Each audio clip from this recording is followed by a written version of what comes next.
Hey y'all, Mike with Cardboard Kingdom. Welcome back to another Disney Lorcana market update video. Today is Monday, the 9th of September. Happy Victory Monday to anyone's NFL team that got a dub. It was only week one. If your team didn't get a dub, no need to overreact. Week one, who cares about week one?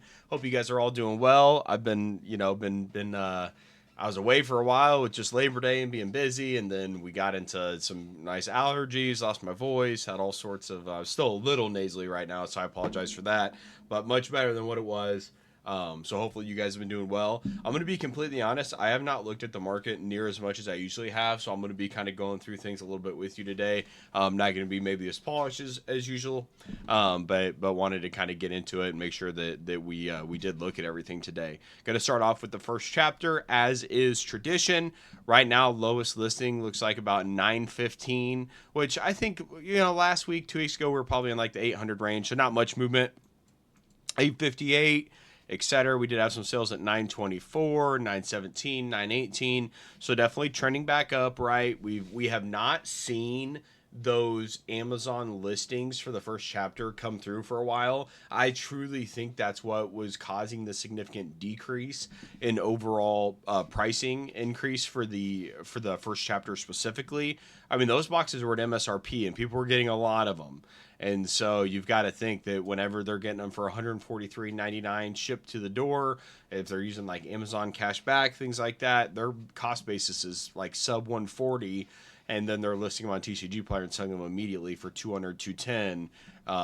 That's going to drive the price down quite a bit. We are back up to 220, 223 essentially. So getting back to a pretty healthy range. Overall, I think the expected value for this box is still sitting around like 200 to 210 in that general range. So we're still not in a bad spot as far as that goes, but pricing is starting to creep back up to 223 for the first chapter. And it looks like, in terms of like first page here, 230 would get us through the first page of all the listings were bought, but there's plenty of quantity available. 8, 4, 14, 4, 13, 3, etc. So still plenty out there, guys. No rush to go out and get any unless you want to get some to open or keep sealed. Obviously, that's up to you. But I think we're just going to kind of continue to see this trend line. And then, I mean, look, at this point, we've seen this number get up to 240 multiple times. We've seen this product get to 240, and then there's whether it's Ravensburger selling on Amazon, whether it's the just people getting cold feet and unloading at the 240 price point, the restocks that came with the set championships. Your guess is as good as mine. I am still a very, very strong believer that once this set does begin to go, it's going to run. We're going to see a lot of the Enchanteds go up in price due to that, and we're also going to see a lot of the playable cards go up in price due to that, whether that's like the Maui, the Rapunzel, the Belle, Strange But Special, a lot of kind of the first chapter iconic cards. Once this product, if and when it ever dries up, we're going to see a pretty big run up on across the board, in my opinion, because there's so much demand for the cards in this box, whether it's collectability, playability, it's iconic, it's the first chapter, it's the best set kind of from top to bottom. Like, there's just so much going for it. There's so much demand. The game's continuing to grow. We're seeing immense turnout at all of these tournaments, and signups are continuing to go immediately. I feel like, Lorcana, nothing's changed in terms of the fundamentals, and so once this product does dry up, whenever that happens, there could be an airplane hangar full. There could be no more. Who knows? I certainly do not, but I know that once it does dry up, there's very few sets out here that has as much demand as the first chapter does. And so I remain steadfast, and once again, I've acquired all of the first chapter that I want. It's stowed away. It's not getting touched. It's going to collect dust for a long time. And so I'm not in the market for anymore. I've got my full play sets. I've got extra set aside. I've got my my sealed. I'm good with the first chapter. Got my enchanteds. Now I am still picking up some singles when people reach out, single enchanteds. But apart from that, I'm solid on the first chapter, so that's kind of where I'm at with it. I am interested to see Rise of the Flowborn has not responded to that Labor Day 30% off sale like I kind of thought it would, at least at the case level. Cases are still sitting at, it looks about 600. Lowest listing for Rise of the Floodborn for set 2, 592.95. Looks like multiple cases there. So you can get one for under 600 very easily. There is at the bottom listing on the first page here, 800 per box, but we're not going there anytime soon, in my opinion. Now, the individual booster boxes are selling, lowest listing is 142. This was at about 155, so we've seen a very, very small decrease. If you're not familiar with that sale, Disney Store, I think it's like disneystore.com or like basically Disney's online store, they did a site-wide 30% off for Labor Day sale. They had Rise of the Floodborn listed for MSRP on that sale. That sale got the price down per box to about $100. Free shipping to the door. So you got to pay taxes on that, but your cost basis was roughly 105 to get a Floodborn box to your door. Now, what we did not know, I was optimistic or hopeful that they would come in a sealed case if you bought 4. That was not the case. In addition to that, Disney did not package the boxes very well. And so for me, from a reselling point of view, I just went ahead and opened the 4 boxes that I got because the boxes weren't minty. I would say there was no like bubble wrap inside the case they were shipped in. It was not a sealed case. They were moving around. They were kind of banged up. They weren't terrible. I definitely could have sold them, but I went ahead and opened them because the expected value on Rise of the Floodborn's in a great spot. Getting them at $100 cost basis is perfect. And then I can run that same strategy I've been doing from the start of open the boxes, hopefully pull an enchanted or 2, which we did, stow that away for the collection, sell the playable cards. So many of the Rise of the Floodborn cards right now, the cold foils, are going absolutely insane. If you guys haven't seen those, I'd like a Madam M snake I sold for $14 yesterday. I sold a cold foil Haram Flavorshim for like 22, I think 23, maybe even 24. Those set 2 cold foils, especially like the rare specifically, are just going insane because purple set 2 is very unique in the sense that a lot of the value is in the rares, and between purple and blue there's so many playable cards in there, whether it's the Cogsworth, whether it's the Flavorshim, whether it's any of the Madam Mims, etc. These cold foils are commanding a significant premium and they're being bought. And so whenever you have something like that where you can also pull the Sad Beast, you can pull your Enchanted, that's just, it's a win-win scenario, right? I don't need to tell you guys that. So we did open some. We opened 4, we pulled 1 Enchanted, we pulled the Namari, wasn't great. I think from a collector's point of view, like that card is really cool, like from an art, whatever. It's not the most valuable card. I personally like it. I'm a fan of it. At the end of the day, it was cool to pull it. So that was awesome. We did get that, and then we pulled a couple Sad Beasts. We pulled several foil rares and things like that. So I think we're going to come out A-OK on return on that, which is great. That's why we're here. So that was good. But Rise of the Floodborn, the bearing the lead here, that box has not came down as much as I thought it was with, lowest, what was it, 138? Is that what we said? For the lowest listing? Well, 143 has not been impacted. I think a lot of people are just keeping them sealed, which is fine. And then I did speak to a couple people who had the same thoughts as me of like weren't packaged very well, kind of beat up, didn't come in a case, expected values high, like just made sense to open them. So that's where we're at with Rise of the Floodborn. Looks like Shimmering Skies is starting to dip a little bit down to 105. All in, what is this? Shimmering Skies bundle, 15 sleeved boosters and a Lumineers Quest Deep Trouble box set. You also get 65 pack of sleeves and an extra Lorcana pack. Okay, that is quite the little mystery bundle there. That's interesting. I would just buy a box for the record. But 105 for a Shimmering Skies box value there is holding strong as well, around that 105 mark. Looks like Inklands, that's got to be, yeah, okay. These prices for TCG players so out of whack. Looks like 109, 110 for Inklands right now for a sealed box. Ursula's Return sitting around essentially 100. I still would not buy Ursula's Return. Expected value on that is super low. If you're buying to open, at least, would not buy it. I also think you have plenty of time to get it sealed, so I would not rush out to get that by any means. Let's check on our collection box for the D23 2024. I did upload a video to the channel this weekend of opening these boxes. The cards look awesome. Looks like the price is about $225. So we've got 2 listings at $225. Then it goes up to $240. The cards in the box are fantastic. I cannot recommend them enough. The artwork is very unique. It's got the enchanted foil. They've got cool designs in the text boxes. Like, obviously the Ursula is super playable. Can I just, like, small gripe? I wish that the Deep Trouble, or not Deep Trouble, I wish that the Brave Little Tailor was more playable. Like, that card, like, it's like the face of Lorcana. It's got so much potential. You have all these different variants, whether it's the first chapter regular, first chapter cold foil. You've got the first D23 first edition. You've got the D23 2024. You've got the trophy cards. You've got it's everywhere, right? I just wish it was more playable. It just doesn't pack that much of a punch. So a little bit unfortunate there, but nevertheless, moving into some of the singles guys, let's check out Elsa here. It looks like lowest listing is about $850 for a near mint copy, and then we're up to 1,000. Really, not too many copies available, which is, I mean, this is starting to dry up. When we look back at you're looking back here over the last, let's just say month and a half, we're seeing near mint sales in the 740 range, and it's slowly kind of tricked back up. So we're starting to see some positive signs here. You did see one down at 675. Obviously, you're always going to have people who just kind of come in and low list, but overall, we are starting to see this bounce back a little bit.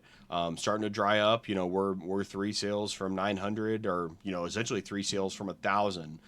You have this 855, you have this 892, and you have this 899. If you're going off verified only near mint copies, you've got 2 until we're back at $1,000 floor there. So at least Elsas are starting to dry up a little bit. I've had some comments recently that have came in and talked about how Lorcana, there's no actual players, there's no actual collectors, only for scalpers, etc. And that's the only reason these prices are the prices are even where they're at. They should be much lower. And to those people, you can't really give them too much thought. I just get the sense that there's still so many like never Lorcana people out there who just think of Lorcana. They have this bad taste in their mouth from when the first chapter was released.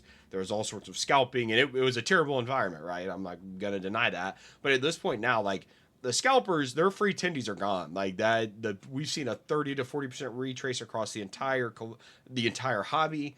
The people that are here now, like, those, once again, the free tendies, there's no more free tendies. That all dried up. And you've just got this kind of core collection and player base slowly growing, very, very good trends. The retraces have stopped significantly, starting to see some of these dry up. And we're going to continue to just see this trend in the right direction as the sealed product from these older sets continues to get open, continue to get bought, continue to get put away in the closet, whatever it is. We're going to continue to see this kind of go up and to the right, this trajectory that we have here. And I think that we're just in a very healthy spot. And so, I'm still getting, every day I get a comment on an older video of just kind of poo-pooing Lorcana. If you look at the fundamentals and you look at the signs, you see that everything is very, very strong. And so, I mean, look, if you need to sell some stuff, whatever. I'm not telling you never to sell or anything like that, but just sharing my opinion. And from my point of view, we continue to see these cards kind of, they bottomed out, essentially. They're starting to trend back up very slowly, right? It's not like, it's going to go to the moon overnight. But same thing, you look at like the Tinkerbell, like, you got to think this card was going for, when we look back to like earlier this year, this card was going for $300-$400 in a raw copy. Looks like I can only go back to May here, but we were at 305, mid 300s, dropped down into the 2s, 274, 240, 234. That was kind of at the absolute bottom here, kind of late June. Lowest near mint copy right now is up to 261. And there's not too many before we're back up at over 300 again, right? So once again, just kind of starting to see some of these dry up a little bit. There's still plenty of product out there. There's going to be more to hit the market. I'm not trying to say that we're getting into a bull market, but it's just obvious that the demand is here enough to support the current supply. And I cannot stress this enough. If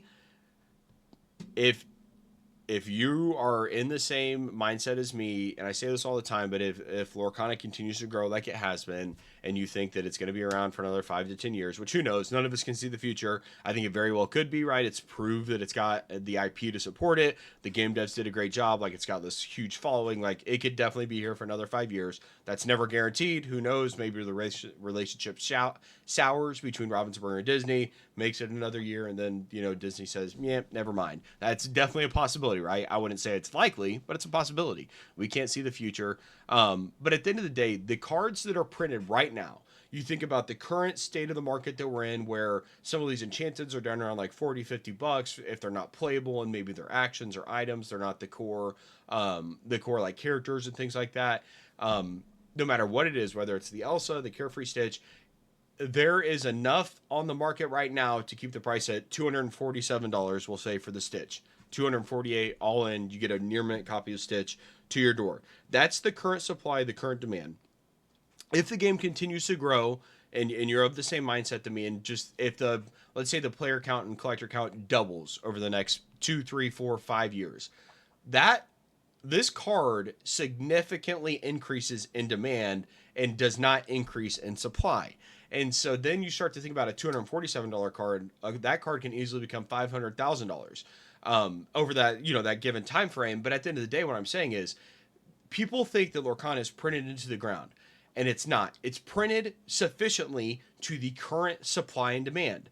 That demand, if you share the same mindset, is going to go up. The supply is not. And so that's like it's as long, if you apply any sort of like time horizon to your thinking whenever you're thinking about the current demand of these cards, supply of these cards, like, it's very, very obvious that it's just printed to the current supply. They printed a sufficient amount. They reprinted the first chapter. It needed it. Cards are still holding incredibly high value.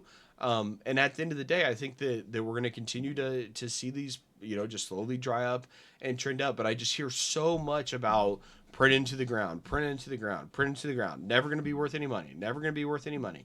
And I think that those people are just looking at it so short-sightedly. When you look at all of the underlying fundamentals of the game's growing, tournaments are selling out. We haven't even had our first Continentals, haven't had our first Worlds. Like, start putting all these ducks in a row. And it's just very, very obvious to me that you have a lot of just the never Lorcana community that is just outright opposed to it, and they just chalk it up to scalping, and that's the only reason anyone wants the Stitch. It's just it's all being scalped, and that's just not the case. Looks like for a near mint Stitch, you can get one. Keep in mind, these cards are very hard to grade. They did not come in the best quality from Ravensburger. $347 for a near mint copy, and then your next near mint, we're getting close to kind of $400 there.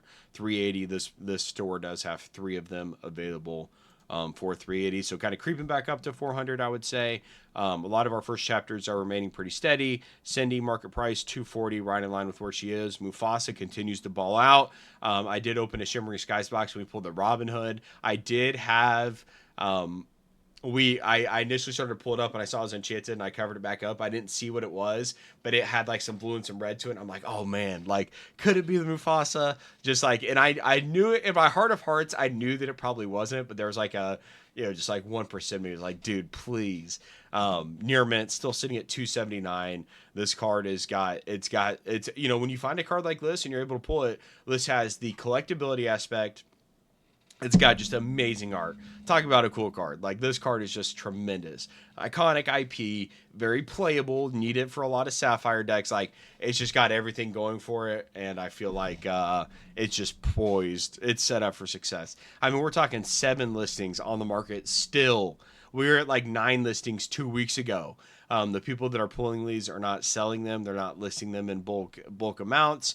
Now the market is saying, like, look, we're not willing to pay $270. When you look at the most recent sales, $230, $200, $223, $222, $234. Lowest listing is a light played $270. The market's not going to pay that. They're showing that. So what's going to give first? Is it going to be the sellers coming down from the $279 mark, or is it going to be the buyers coming up to the $279? This card's going to come down in price, in my opinion. But I mean, look, it's very playable.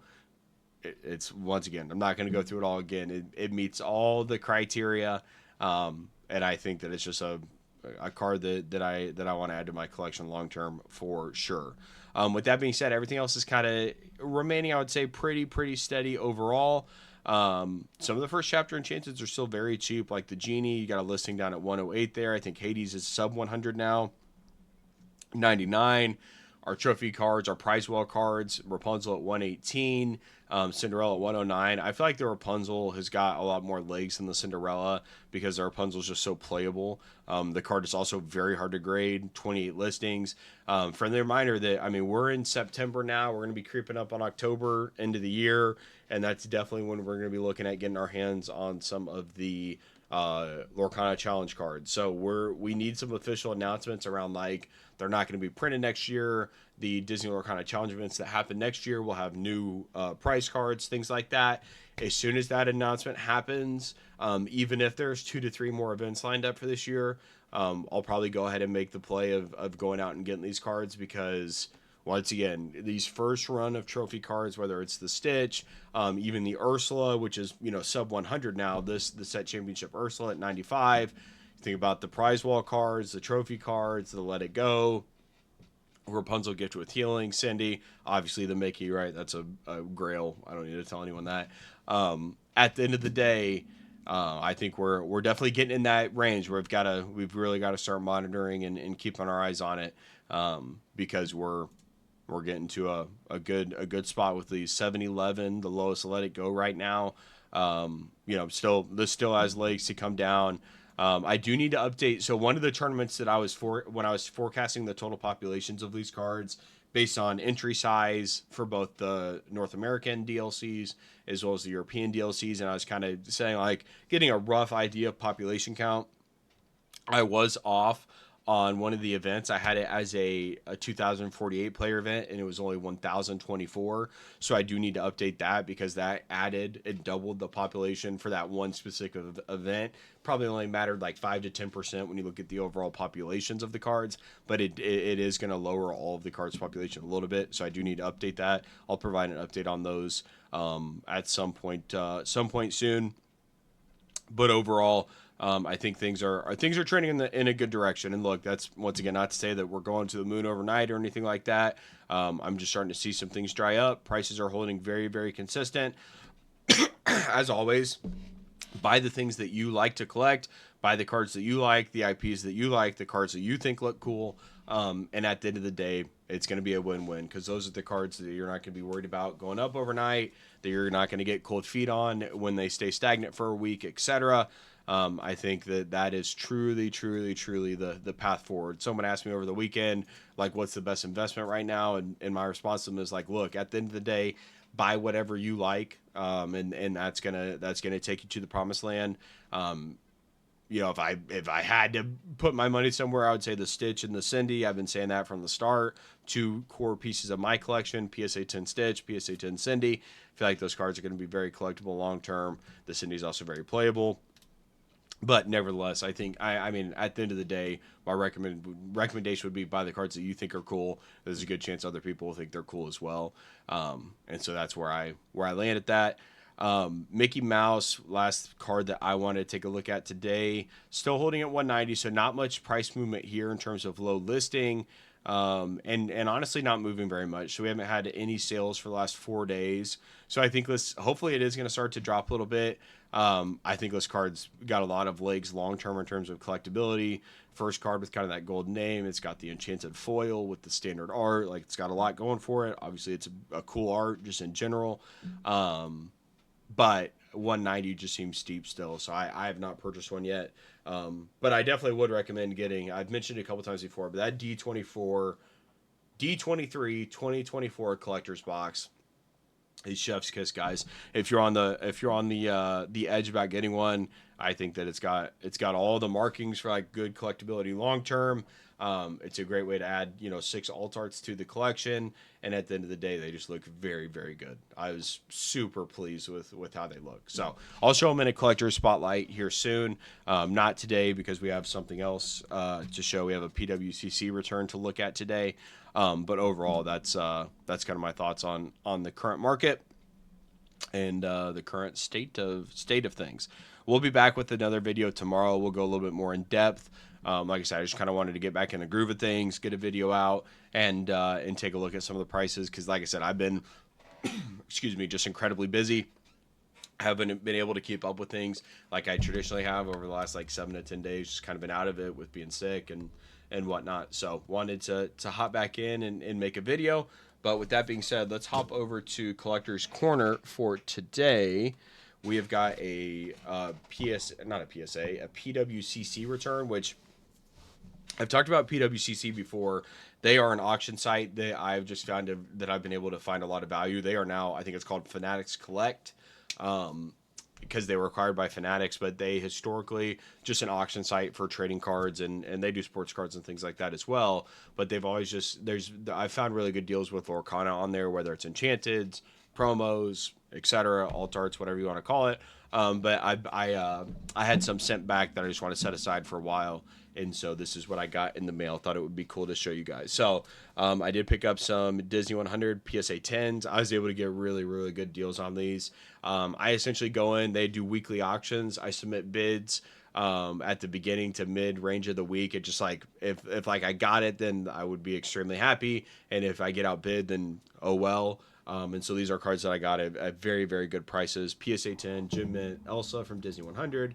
PSA 10 Gem Mint Genie from Disney 100. Another PSA 10 Gem Mint Genie from Disney 100, which was awesome because I got these cards, I think, for sub $20 each for the PSA 10 version. And I just sold a PSA 10 version overseas on my eBay store for $50, and then they paid an additional $20 in shipping. So really, really good margins there in terms of acquiring. And then I also just picked up some foils and some promos. Got these very cheap. So we have a Stitch Rockstar, just a cold foil, nothing crazy here. Cold foil Stitch from the first chapter. We then have quite a few of the Flot, Sam, and Jetson promos that are given out for people doing early registration on the Disney Lorcana Challenge events. We'll look at the price of this before we leave. I'm not sure. I paid a couple bucks for each of them. We got a whole bunch of them to put in our promo collection, and then we did get a Scrooge McDuck as well once the price on these started to come down. Man, this is a prime example of do not FOMO in, guys. These McDucks were going for over $100 consistently on eBay when they were first released. It didn't look like there was enough of them out there at all. Looked like the population was going to be super small of them. People were buying them at 100, and then there was an additional like release of them essentially, and the price dropped. I think now we'll switch back over and we'll take a look. But just a good reminder not to FOMO in on some of these promos that haven't been out very long, because you truly never know what the final population is going to look like as they're in their current cycle. Let's take a look at the Flot Sam and Jet Sam. Where are they at? There it is, 421 for this card. This is another example. This card was going for like over 20, I think, when it first came out, very consistently. It looks like it got as low as $2. I think $2 for this card is a great purchase. You see $12 there, $17, $20. So you get the idea. It was being traded $48. So this card was being bought and sold for quite a bit. I was getting mine for a couple of dollars on PWCC. I think like $3 or $4 all in was my cost basis for those promos. So that's been nice. And then the what else was I going to look at? The Scrooge McDuck. Down at $860 here. So once again, just keep in mind. And look, this is a great time to acquire. And I mean, look, I've said it. I'm sure you guys are over it. I certainly feel like every time I say this, like, and I'm starting to get some comments of like, let me guess, like, blah, blah, blah. And it's, it's true. I say a lot of the same stuff, but at the end of the day, it's just, I mean, things are pretty consistent right now, and so that's just what there is to say. But like this McDuck, like, it's a cool art, cool promo. Obviously all the promos, if it's got this symbol on it, it's cold foil. And I just, I can't help myself whenever I think about these promos. And you think about, like, think back to Pokemon, some of Black Star promos. Like, when I think about myself and getting into Pokemon and things like that, like some of those, like the movie promos and things like that, like those are like hit me in the feels. And like now, like, I guess coming from the Pokemon side of things, like, I just want to have these promos. I want to have a good collection of them. I think the promos are really cool. They didn't come out with a booster pack. I've talked about that value before. And at the end of the day, picking up a promo like this, that still, we've seen a big influx, but still limited in the grand scheme of things. picking up a couple of leaves for $8 or $9, I just think makes a ton of sense. Same goes for the Flat Sim and Jet Sim. These cards, like, they're not the coolest IPs in terms of like the, Ursula's Eels. Like, I don't think it's not going to be the next Charizard or anything like that. But at the end of the day, I just think they look really cool. And I think that picking up a couple of them makes a lot of sense. So that's where I'm at on those two promos specifically.